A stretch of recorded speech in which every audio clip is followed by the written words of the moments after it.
चलो बोलो कहाँ तक पढ़ लिए? कहाँ से पढ़ाना है? ट्रांसपोर्टेशन। देखो ट्रांसपोर्टेशन में क्या बताया थे, एक बार थोड़ा सा रिवाइज करा देते फिर आगे बढ़े। बोले थे कि ये ब्लड वेसल्स है, इसके चारों तरफ क्या रहता है? चारों तरफ क्या रहता है? Food pipe. फूड पाइप रहेगा, इसके अंदर फूड डाइजेस्ट होने के बाद, पूरा ब्रेक डाउन होने के बाद फिर बीच में कन्वर्ट होगा, ये फूड पार्टिकल। ठीक है, तो ये रहता कैसे है? तो ऐसे रहता है, देखिए जैसे मान लो ये फूड पाइप है, बीच में ये पतला पाइप चारों तरफ से रहता है। ठीक है, तो बीच वाला जो ये पतला पाइप है ये क्या है? फूड वाला पाइप है, और चारों तरफ से ये दिखाई दे रहा है जिसके अंदर ऐसे है, दिख रहा है सबको? चारों तरफ से जो है वो ब्लड वेसल है। तो ये इसमें से फूड पार्टिकल किसमें एब्जॉर्ब होता है? Blood vessel. तो यहाँ से ये सब फूड पार्टिकल मान लो इसमें था, शुरू में इसमें था, और यहाँ से एब्जॉर्ब कुछ इसमें चला गया, चारों तरफ जाता है, चारों तरफ चला गया।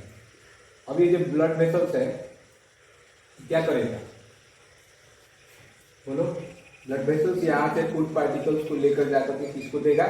सेल को देगा। मान लो यहाँ पर बहुत सारा सेल है, तो ये ब्लड वेसल लेकर आया फूड पार्टिकल और सेल को दे दिया। सेल क्या करता था? फूड पार्टिकल से हाँ रेस्पिरेशन यहाँ पर प्रोसेस चलता था फूड सेल के अंदर। और क्या होता था? फूड पार्टिकल का ब्रेक डाउन होता है। ब्रेक डाउन होता था उसको हम लोग क्या बोलते थे? फूड पार्टिकल के ब्रेक डाउन क्या बोलते हैं? रेस्पिरेशन। और ब्रेक डाउन होने के बाद यहाँ पर वेस्ट मटेरियल जो भी होता था वो कहाँ आ जाता था? वापस से इसी में आ जाता था वेस्ट मटेरियल। और ये वेस्ट मटेरियल कहाँ चला जाता था? एक CO2 था वेस्ट मटेरियल और दूसरा यूरिया। एक चला जाता था किडनी के पास और दूसरा लंग्स के पास, पिछवा से बाहर निकल जाता। तो हम लोग को प्रोसेस जो पढ़ना है वो ये प्रोसेस पढ़ना है। यहाँ से ये इसमें एब्जॉर्ब हुआ, एब्जॉर्प्शन तो पढ़ना नहीं है। एब्जॉर्ब होने के बाद यहाँ से जो ये फूड पार्टिकल चल के किसके पास गया? सेल के पास। ये पूरा प्रोसेस पढ़ना है। इसको हम लोग सर्कुलेशन भी बोलते हैं और ट्रांसपोर्टेशन भी बोलते हैं। तो इसमें बहुत सारा चीज हेल्प करता है। कौन कौन से ऑर्गन हेल्प करता है उसके विषय में पढ़ेंगे, है ना। किस टाइप का ब्लड वेसल्स हमारे पास है उसके विषय में पढ़ेंगे। ब्लड वेसल्स में कौन कौन सा ऐसा पार्टिकल्स है जो इस फूड पार्टिकल्स को एक जगह से दूसरे जगह ले जाने में हेल्प करता है। और इसके अलावा फूड के अलावा और भी चीज ट्रांसपोर्ट करने में हेल्प करता है ये ब्लड वेसल। ब्लड और किस चीज को ट्रांसपोर्ट में हेल्प करता था? रेस्पिरेशन में बताया था बोलो। ऑक्सीजन। ऑक्सीजन को क्या करता था? लंग से ले आकर के और कहाँ देता था? सेल को देता था। किस चीज के लिए ऑक्सीजन लेता था? सेल। रेस्पिरेशन के लिए। ठीक है, और वहां से फिर रेस्पिरेशन के बाद CO2 निकालेगा, CO2 वापस लंग्स के बाद क्या करके बाहर निकलेगा। तो हम लोग को यही प्रोसेस पढ़ना है। सबसे पहले ये प्रोसेस पढ़ने से पहले हम लोग पढ़ेंगे, इसमें हम लोग सबसे पहले पढ़ेंगे ब्लड के विषय। इसके विषय में ब्लड के विषय, क्योंकि ट्रांसपोर्ट में सबसे बड़ा हेल्प कौन करता है? ब्लड करता है। ठीक है, नोट्स बनाने की कोई जरूरत नहीं पड़ेगी। ठीक है, और मन करेगा तो बैग लेके आना, नहीं मन करेगा मत आना। एक मोबाइल हमारे साथ एंड्रॉइड होगा, लेके चलिए आना। ठीक है, और यहाँ तुम लोग स्क्रीनशॉट ले घर पे जाकर अपना नोट्स बनाते रहो। लिखवाएंगे नहीं, खाली समझाएंगे। तेजी से आगे बढ़ना है, बहुत पीछे हम। देखो अब आगे ब्लड वेसल्स में ब्लड का बात करें। ब्लड वेसल्स का जिसका बात करें अभी ब्लड का, तो ब्लड में क्या कौन सा कंपोनेंट होता है? तो देख लो, पहला जो होगा वो रहता है प्लाज्मा। क्या रहता है? प्लाज्मा। दूसरा RBC, तीसरा WBC, चौथा प्लेटलेट्स। ठीक है, ये था 4 कंपोनेंट है किसका? ब्लड। अब इसमें तुम लोगों को क्या याद रखना है? जो प्लाज्मा है इसको हम लोग लिक्विड कंपोनेंट बोलते हैं। ठीक है, आगे जाके मिलेगा सुनने के लिए। इसको हम लोग सॉलिड कंपोनेंट बोलते हैं। ठीक है ना, यानी कहने का मतलब लिक्विड फॉर्म में कौन पाया जाता है ब्लड के अंदर? प्लाज्मा। और बाकी ये तीनों किस फॉर्म में पाया जाता है? सॉलिड फॉर्म में। ठीक है, अब हमें क्या करना है? इन चारों के विषय में पूरा डिटेल पढ़ना है। ठीक है, सबसे पहले हम लोग पढ़ते हैं प्लाज्मा के विषय में। अब अगर हम मान लो तुम लोग से पूछते हैं कि ब्लड कैसा रहता है, लिक्विड, सॉलिड, गैस, किस फॉर्म में रहता है? हम लोग का ब्लड लिक्विड फॉर्म में रहता है। तो जब लिक्विड फॉर्म में ब्लड रहता है तो बताओ ब्लड में मैक्सिमम कंटेंट किसका होगा? प्लाज्मा का ही होगा। Very good. अब देखो प्लाज्मा जो होता है ये लगभग 55% प्लाज्मा पाया जाता है और ये कितना रहता है? 45%। ठीक है, तो ये लगभग इनका परसेंटेज होता है। ठीक है, इसी वजह से हमारा जो ब्लड होता है किसमें आ जाता है? लिक्विड फॉर्म में। अब आगे देखो, अब हमें सबसे पहले पढ़ना है किसके विषय में? प्लाज्मा के विषय में। यहाँ तक समझ में है? बस इतना ही बताएं अभी तक कि ब्लड का 4 कंपोनेंट मेजर जो पढ़ता है। अब इसमें कौन कौन सा कंपोनेंट है? एक प्लाज्मा है, आरबीसी है, डब्ल्यूबीसी है, प्लेटलेट्स। ठीक है, जिसमें से आरबीसी, डब्ल्यूबीसी, प्लेटलेट्स सॉलिड है और प्लाज्मा लिक्विड है। ठीक है, अब याद रखना इसके बाद ध्यान देना। अब क्या होगा? प्लाज्मा ले रहे हैं तो प्लाज्मा की जब बात करते हैं लोग तो प्लाज्मा के अंदर 90% वाटर पाया जाता है। अब तुम लोग कहा कि इसमें तो वहां पर तो पूरा लिक्विड ही लिखा हुआ था, फिर भी इसमें 90% ही वाटर होता है। ठीक है, और बाकी जो 10% होता है, इस 10% में जो हमारा होता है एक एंटीबॉडी। पढ़ाया है ना इसमें? कौन कौन था एंटीबॉडी पढ़ते टाइम में? तुम तो तीनों होगी, तुम ठीक? तुम रहती तो हमको आज इतना लेट नहीं करता। चलो देखो, एंटीबॉडी है। दूसरा जो इसका है कंपोनेंट वो है तुमको प्रोटीन। ठीक है, इस प्रोटीन नहीं डिस्टर्ब करेगा तुम लोग आराम से, वो एकदम अच्छा कुत्ता है, आराम से बैठे। ठीक है, एंटीबॉडी पाया जाता है, प्रोटीन पाया जाता है।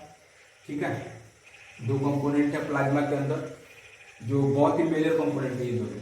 ठीक है, और वाटर यहाँ पर लिख दिए ना, वाटर। ये 3 चीज फिलहाल तुम लोग याद रखो जो कहाँ पर पाया जाता है? प्लाज्मा में। और कुछ साल्ट वगैरह भी पाया जाता है, ग्लूकोज का भी अमाउंट पाया जाता है, ये भी लिख देते हैं, इसी में ग्लूकोज भी पाया जाता है।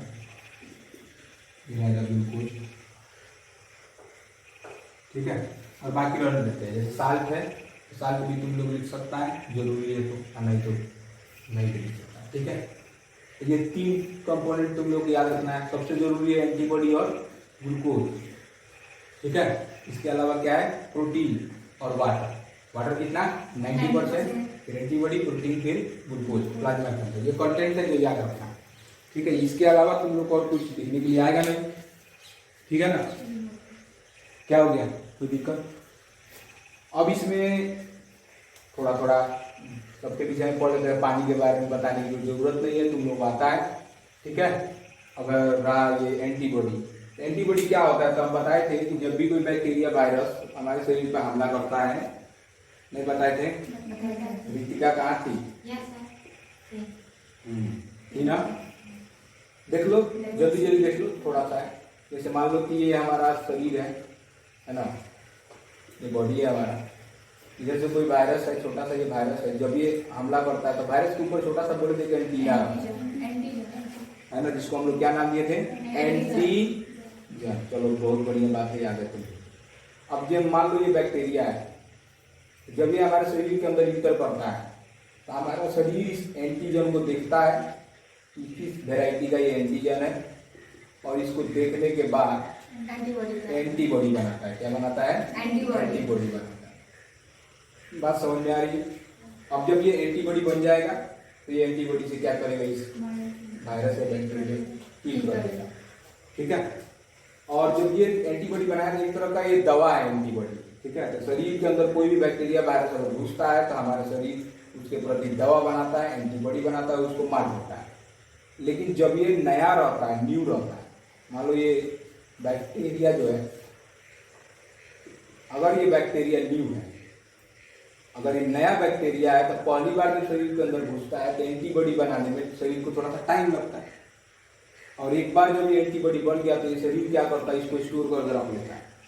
सोचता है कि अगर मान लो भविष्य में कभी दोबारा ये बैक्टीरिया अगर आया तो हम इस बैक्टीरिया को इस एंटीबॉडी से मारेंगे।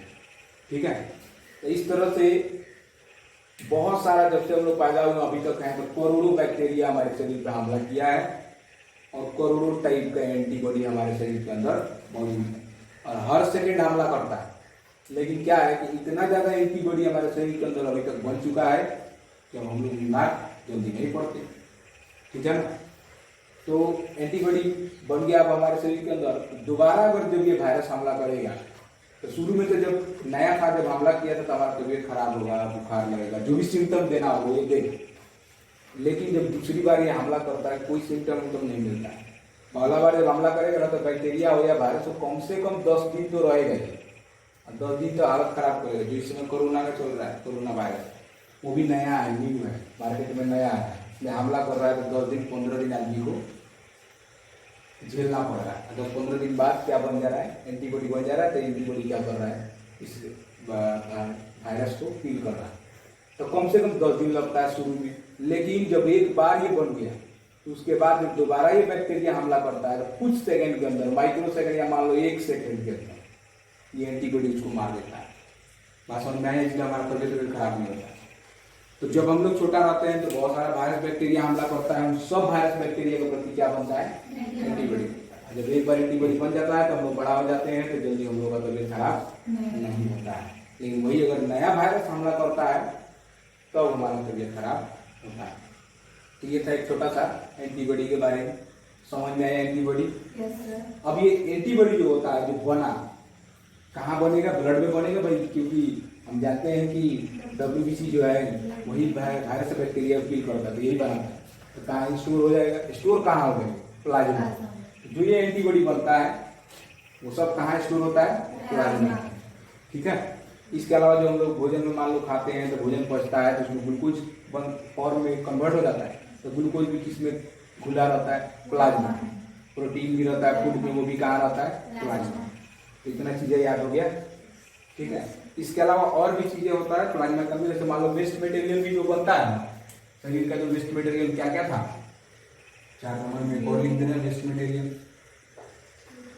बोलो वेस्ट मटेरियल में क्या था, हाँ, CO2 और यूरिया।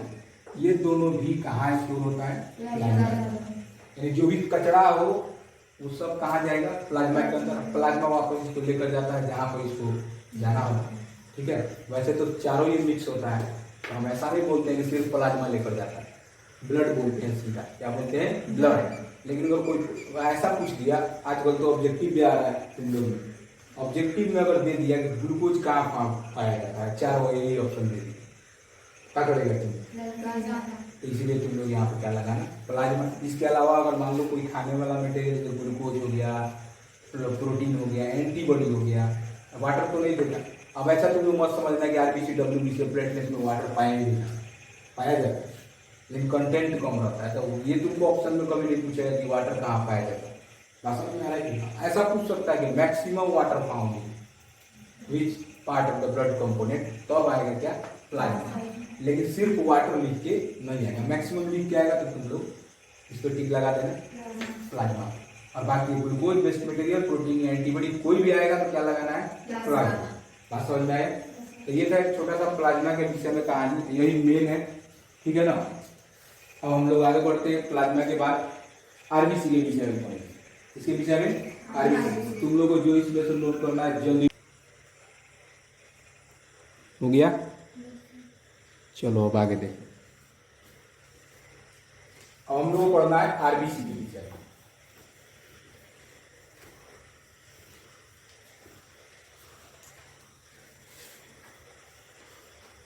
याद यहीं पे करते जाओ, ठीक है। मतलब फिर 2 दिन छुट्टी रहेगा, आराम से अपने घर पे बैठ के याद कर लें। अब RBC के विषय में देख रहे हैं हम लोग।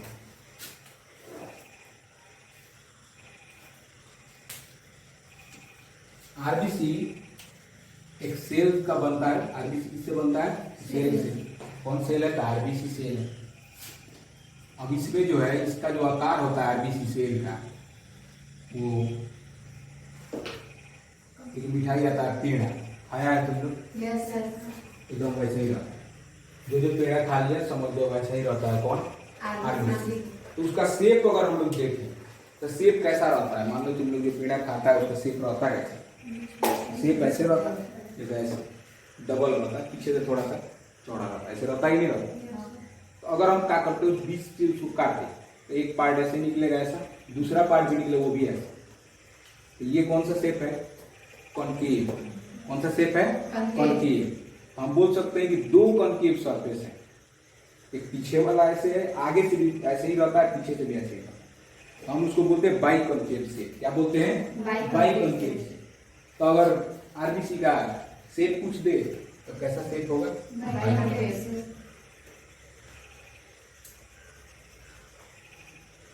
ठीक है। और आरबीसी हम जानते हैं कैसा होता है, नाम ही है आरबीसी, रेड ब्लड सेल। यानी कैसा होगा? रेड होगा। अब इसमें लाल जो होता है किस कारण से होता है? किस कारण से होता है? हीमोग्लोबिन के कारण।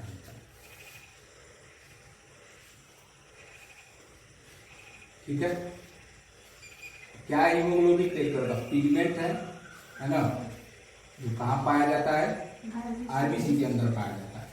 ठीक है, जो आरबीसी को कैसा करता है? रेड करता है।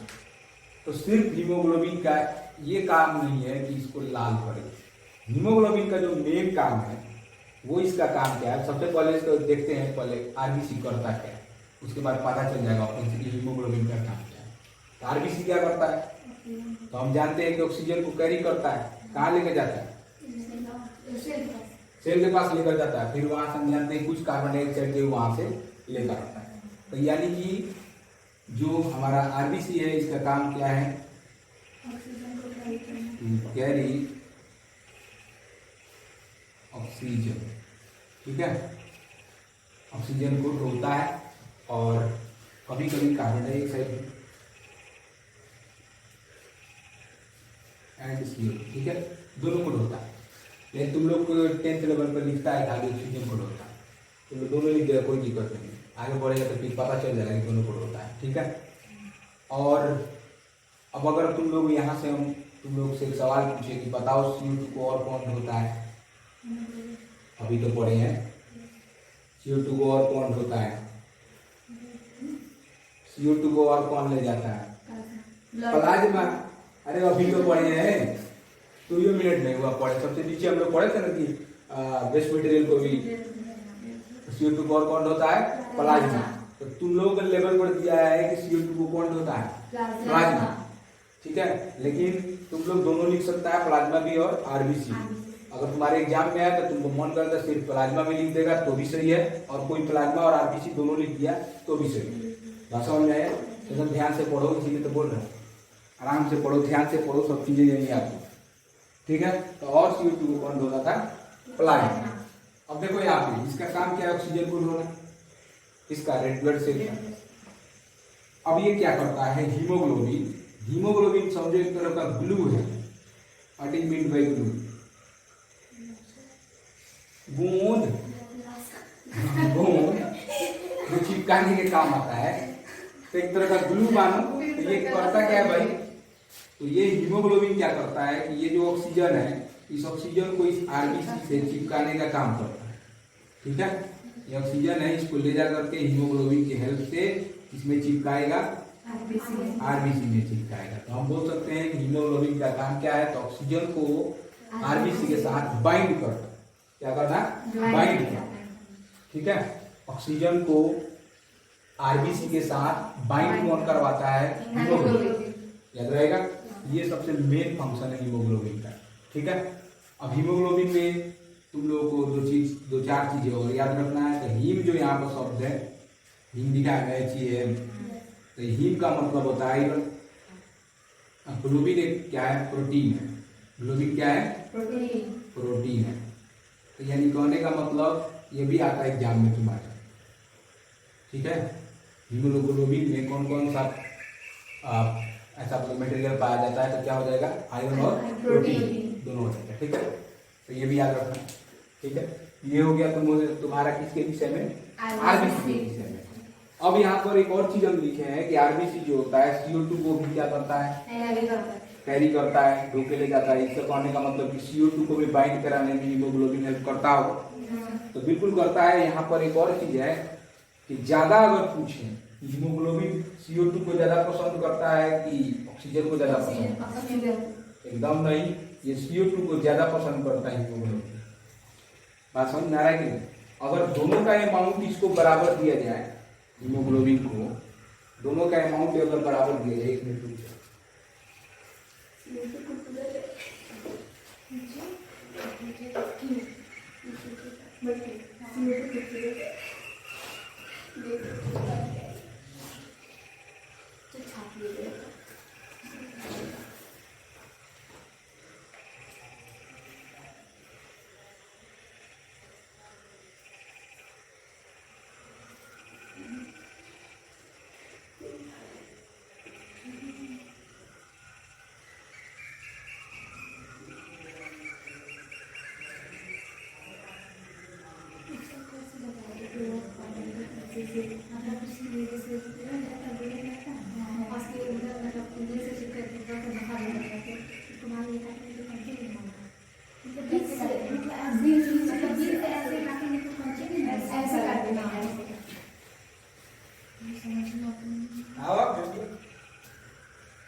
पीछे बैठो, पीछे बैठो, यहीं बैठना जाओ। यहाँ कहाँ चला गया फिर क्या? चलो ठीक है। तो कहाँ तक थे हम लोग? यहाँ, ठीक है। नोट करते चलना भी, ताकि लेट नहीं लगेगा नोट कराने।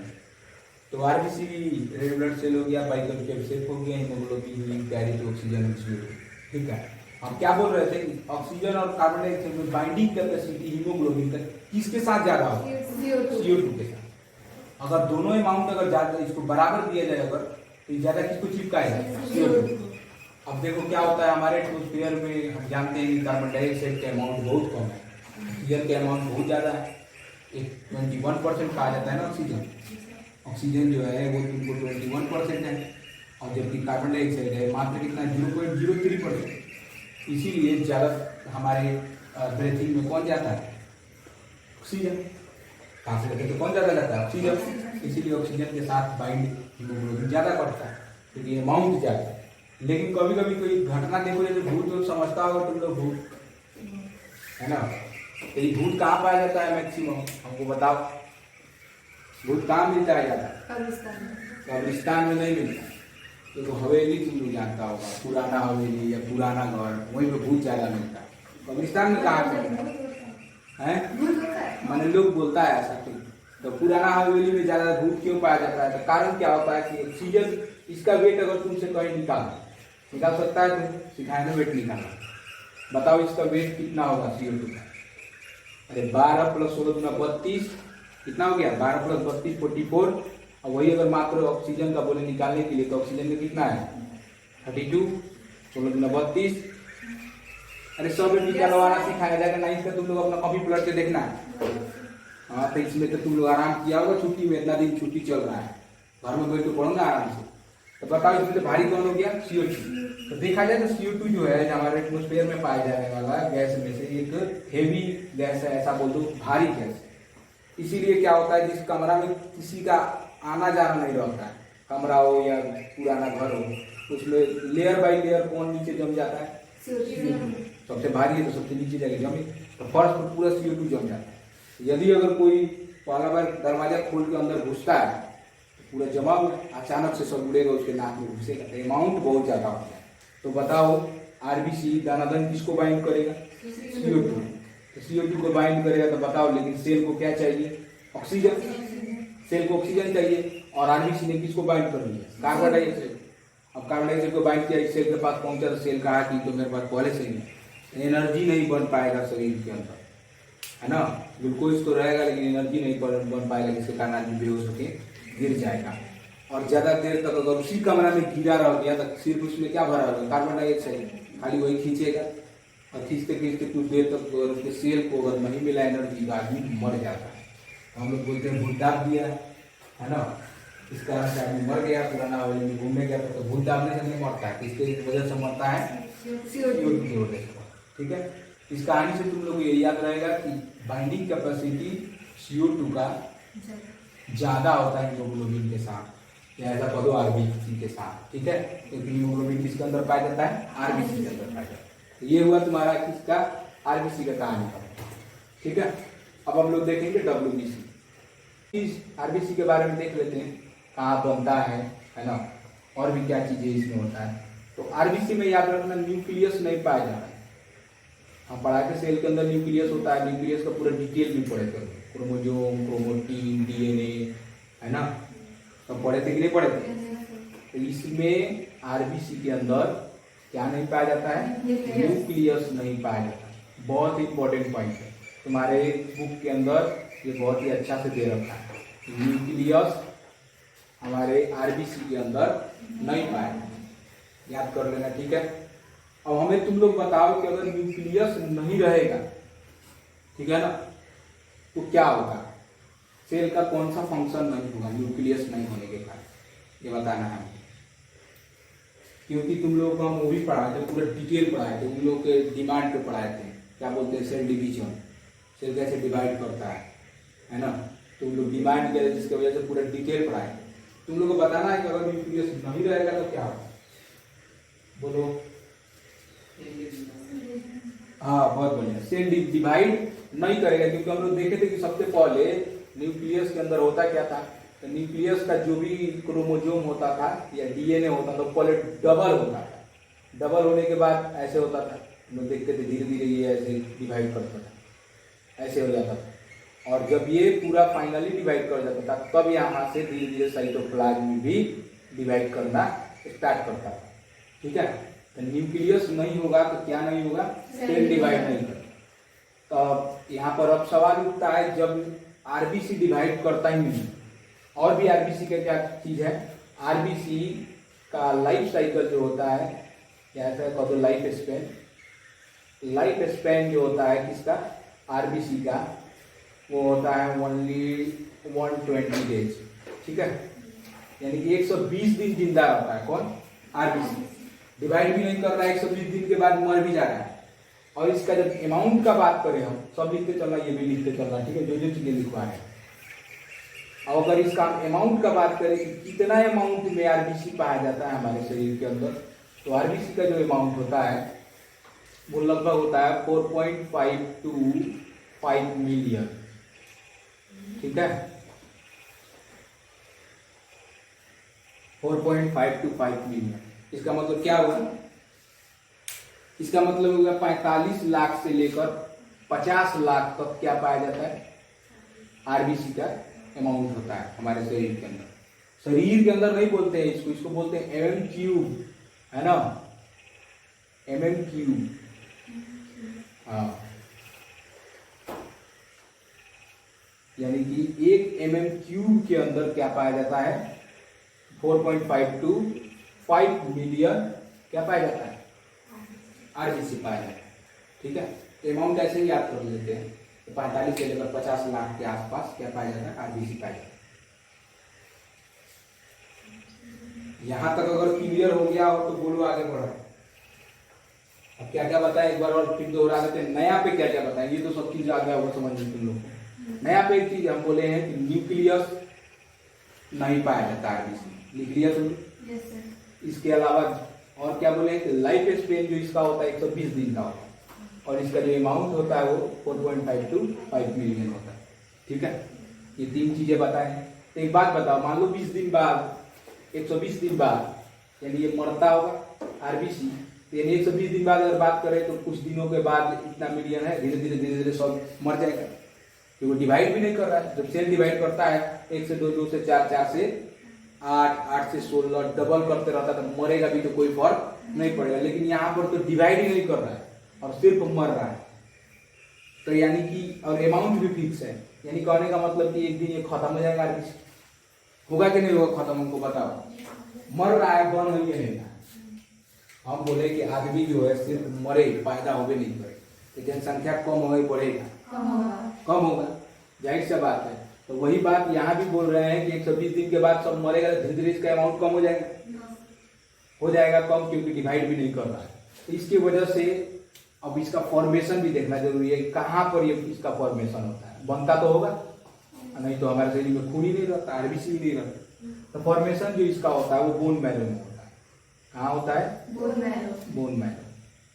अब ये बोन मैरो क्या है तो तुम लोग को बता रखे थे 9th क्लास के अंदर कि जो हड्डी होता है, मान लो ये हड्डी है तुम्हारे शरीर का कोई, है ना, इसके अंदर ये मटेरियल जो भरा होता है ना, डार्क मटेरियल होता है, हल्का लाल और डार्क होता है, ठीक है। इसी बोन मैरो के अंदर किसका फॉर्मेशन होता है?